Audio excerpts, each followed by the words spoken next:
Murder के बाद मेरी एक्साइटमेंट बहुत बढ़ जाती है। उस एक्साइटमेंट को कैसे हैंडल करूं समझ नहीं आता है। कुछ लोग तो टूट जाते हैं, मैं दूसरों को तोड़ता हूँ। मिस्टर फैलन, आज आपको यहाँ नहीं आना चाहिए था। छोड़ो ना स्पेंस, ये लो 50। अपने साथी के साथ सैर करके आओ। शाबाश। चलो। ये है द रॉयल। यहाँ पर इंसान नहीं, शैतान रहते हैं। यहाँ जिंदगी से हारे लोग अपना गम बुलाने आते हैं। इन बेवकूफों को तो देखो जरा, ये दुनिया में सिर्फ एक ही काम के लायक है, मेरे हाथों मार खाने के। मजाक है मोटे, छोड़ उसे। तू ऐसा ही बोलता है या तूने मुंह में गुटखा दबा रखा है? हमसे उलझेगा तू? मारो इसे बाजर। अभी मजा जगाता हूँ।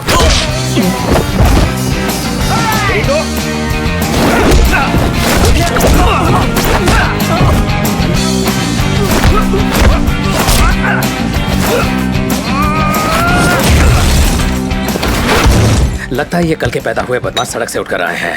कोई टेक्निक ही नहीं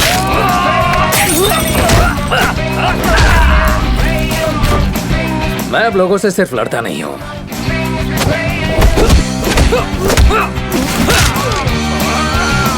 मैं उन्हें तोड़ डालता हूं।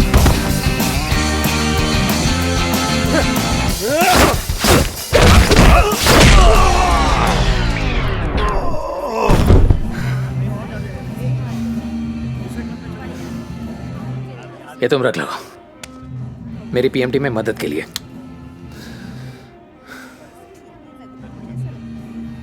लो जलाओ दोस्त। PMT, post murder tension. इसकी लत बहुत बुरी होती है।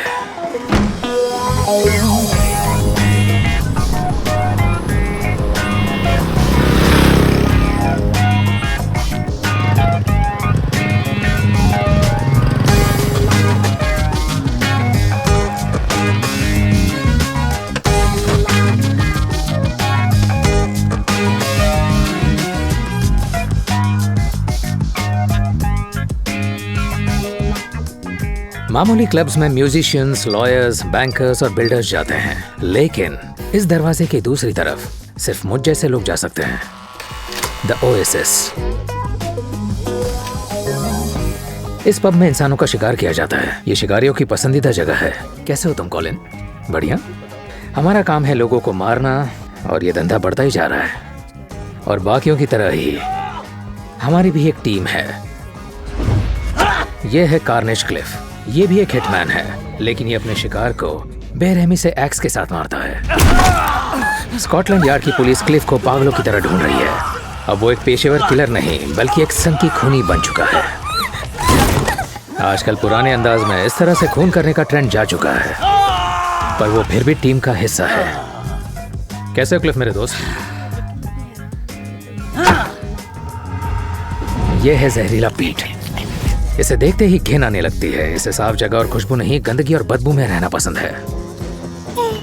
ये जहर देकर जान लेता है। पीट को कोई खास पसंद नहीं करता। पहला कारण उसकी वोकैबुलरी बहुत कमजोर है और दूसरा उसे ही देख लो। मुझे उसके मारने का स्टाइल बिल्कुल पसंद नहीं। ये आसान काम का है पर बहुत बेरहम है। उसके माँ बाप भी उसे पसंद नहीं करते थे, इसलिए उन्होंने उसे बाथ टब में खिलौनों की जगह टोस्टर दिया था। पर हमारे क्लाइंट्स को काम मुकम्मल होने से मतलब है। कैसे हो दोस्तों? मिक और मैक। बस भी करो। कैसे हो दोस्त? Ex special forces. Mac air service में था और मिक बॉर्डर के दूसरी तरफ का फ्रॉगमैन। ये दोनों अपने काम में बहुत ज्यादा माहिर हैं और ये दुनिया के सबसे ताकतवर सोल्जर्स में से एक हैं।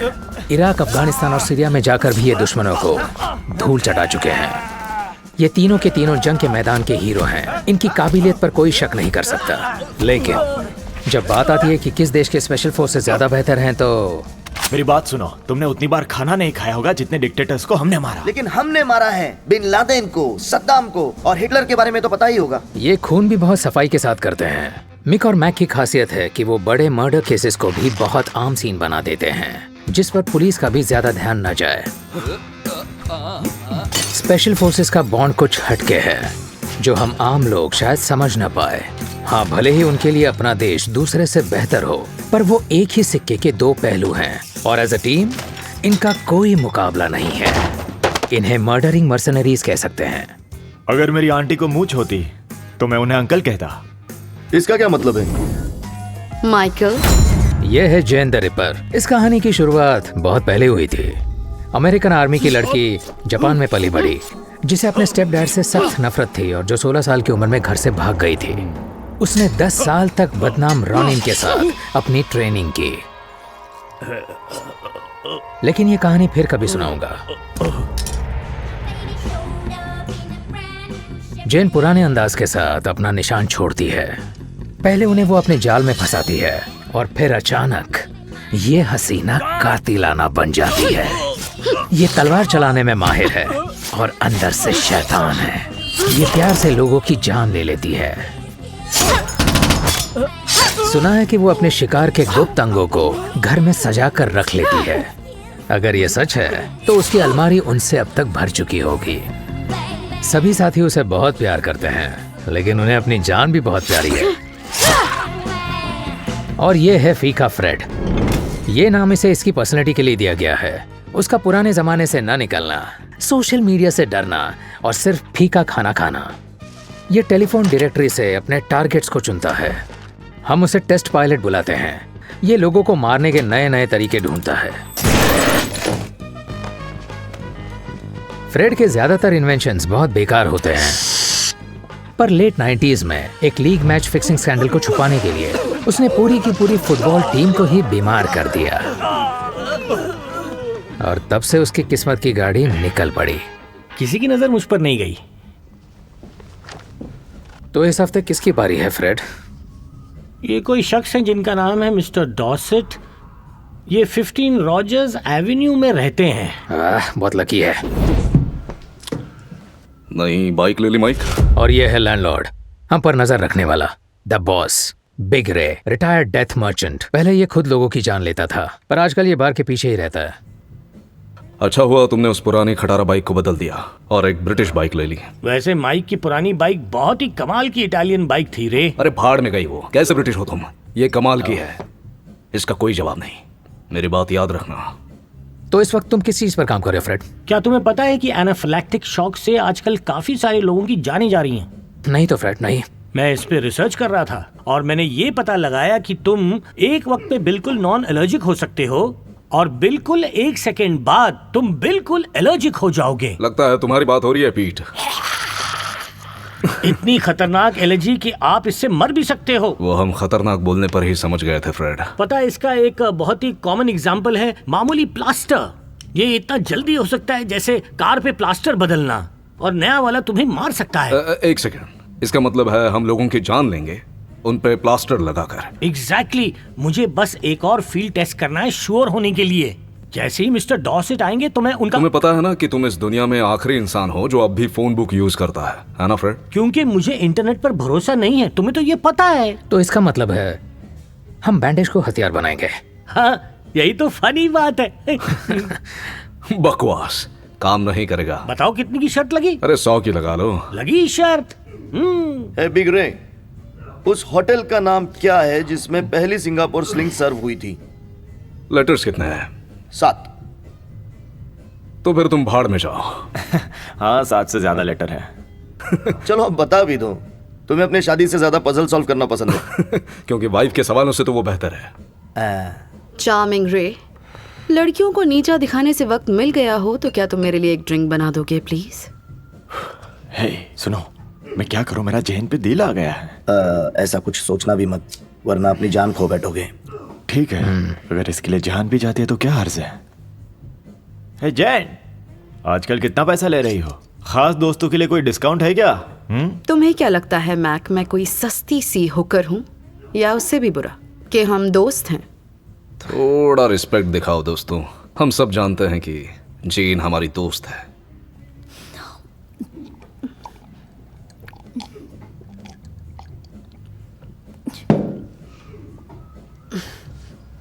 आज के लिए इतना एंटरटेनमेंट काफी है गाइस, मैं जा रही हूँ। मुझे 10 बजे किसी खास से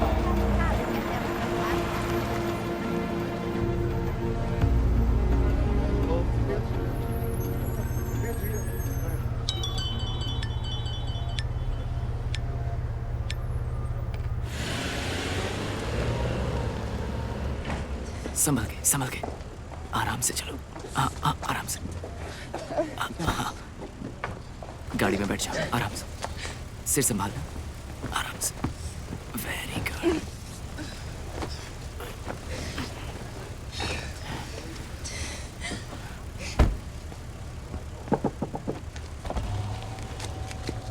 इसे घर छोड़ देना। Thank you.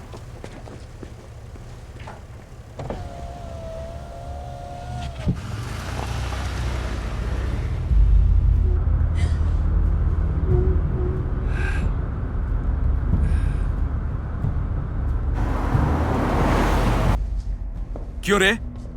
तू तो कहता था कि तेरे बाप के पास बहुत पैसे हैं, तो ऐसा कैसे हुआ? अंदर आओ। देखा कभी नहीं था। अब देख लिया ना? हाँ। देखो, तुम्हारे जितने भी पैसे ले लो और साथ में अपनी टिप भी ले लेना।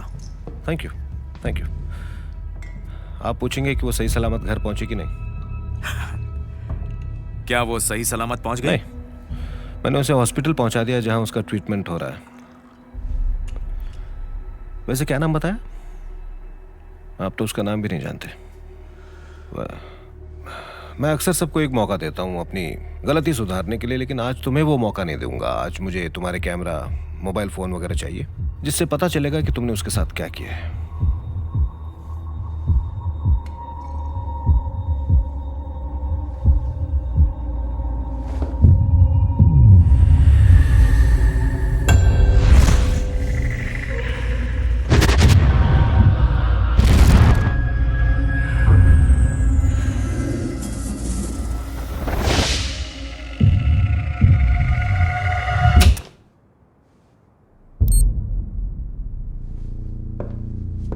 तूने आज एक गलत इंसान से पंगा ले लिया है।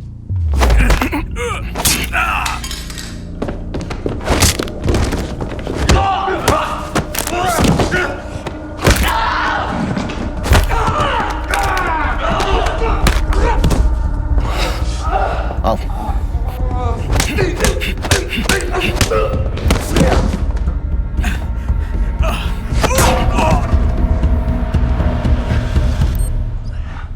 उठो, उठो।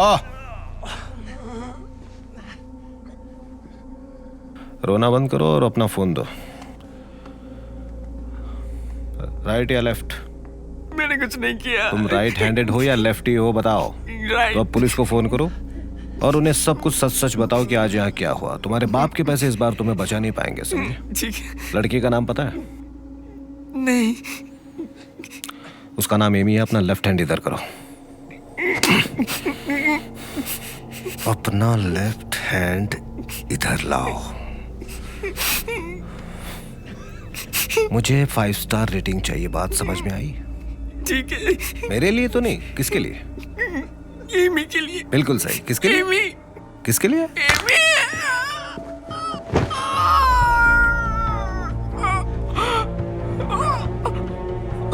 याद रहे 5 स्टार रेटिंग की हो जूनियर।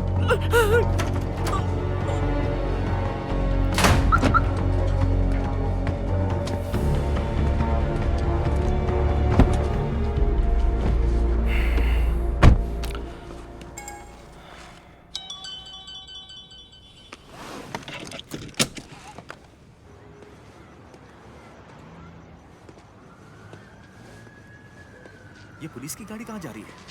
लगता है कुछ गड़बड़ है।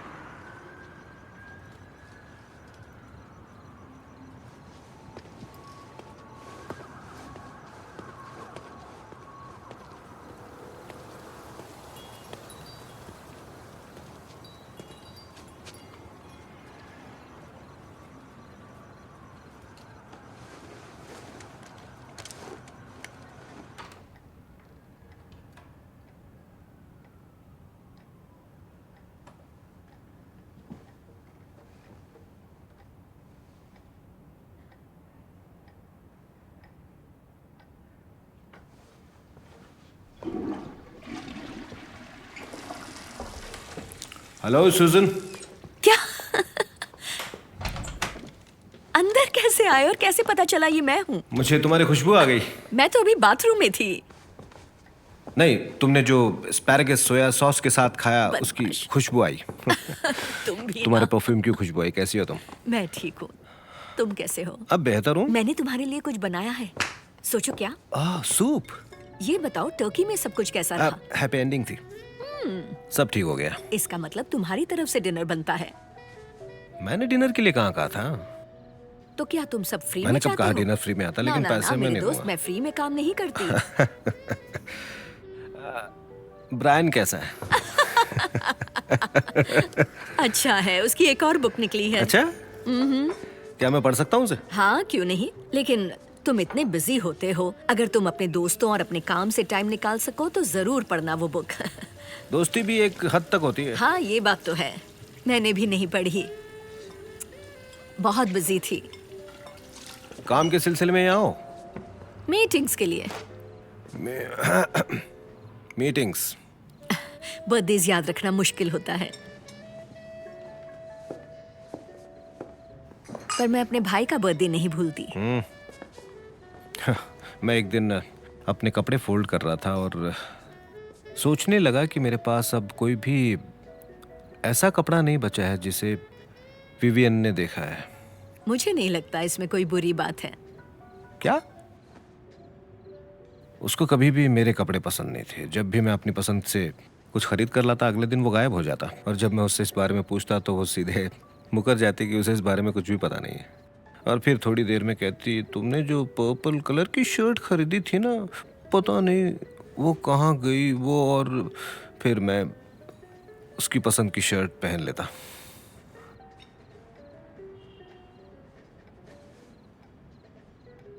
क्या? मैंने कुछ कहा ही नहीं। विवियन के बर्थडे पर यहाँ आकर अगर मैंने गलती की तो उसके लिए सॉरी। मैं तो बस ये सोच रही थी कि तुम उसके पास लौट जाओ। वैसे अच्छी बात है कि तुम अनजान लोगों की मदद कर रहे हो, लेकिन इससे तुम्हारा दुख दूर नहीं होगा। घर जाओ, हाँ, और उससे सुलह कर लो। विवियन भी शायद यही चाहती होगी। ओहे!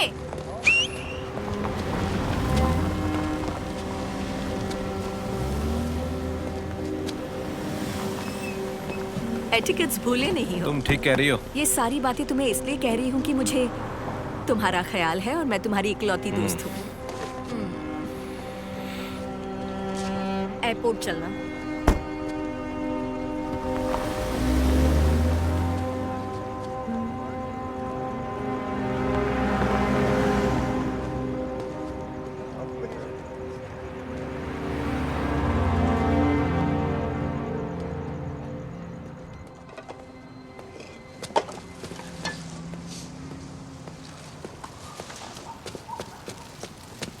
मिस्टर मकॉल, क्या आप बता सकते हैं कि फातिमा के गार्डन की यह हालत किसने की?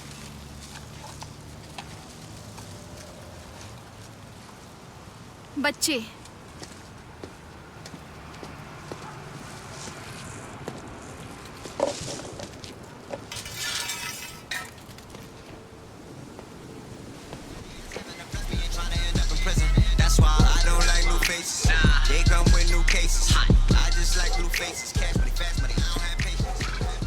क्या हाल है? तुम कैसे हो?